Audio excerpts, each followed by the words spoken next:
ভেনেজুয়েলার president Nicolas মাদুরোকে অপহরণ করে ক্ষমতা পরিবর্তনের একটি গোপন পরিকল্পনা তথ্য ফাঁস হয়েছে, যা আন্তর্জাতিক অঙ্গনে তীব্র আলোড়ন সৃষ্টি করেছে।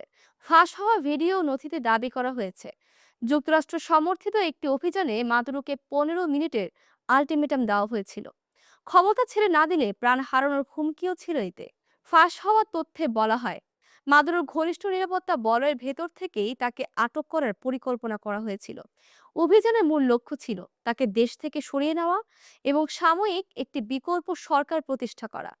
পুরো পরিকল্পনাটি ছিল অত্যন্ত স্বল্প সময়ের মধ্যে বাস্তবায়নের। ভিডিওতে শোনা যায় অভিযানের সঙ্গে যুক্ত ব্যক্তিরা দাবি করছেন এই পরিকল্পনার পেছনে ওয়াশিংটনের রাজনৈতিক অনুমোদন ছিল, যদিও যুক্তরাষ্ট্র সরকার আনুষ্ঠানিকভাবে এমন অভিযোগ অস্বীকার করে আসছে।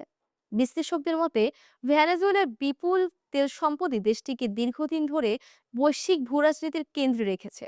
মাদুরো সরকারের বিরুদ্ধে যুক্তরাষ্ট্রের নিষেধাজ্ঞা, কূটনৈতিক চাপ এবং বিরোধী নেতাদের সমর্থন সব মিলিয়ে এই অপহরণ পরিকল্পনা সেই দীর্ঘ দ্বন্দ্বেরই একটি চরম রূপ।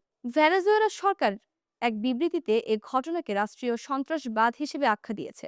সরকারের দাবি এটি শুধু প্রেসিডেন্ট মাদুরোর বিরুদ্ধে নয়, বরং দেশের সার্বভৌমত্বের উপর সরাসরি আঘাত। এদিকে লাতিন আমেরিকার একাধিক দেশ ও আন্তর্জাতিক মানবাধিকার সংগঠন বিষয়টি নিয়ে উদ্বেগ প্রকাশ করছে।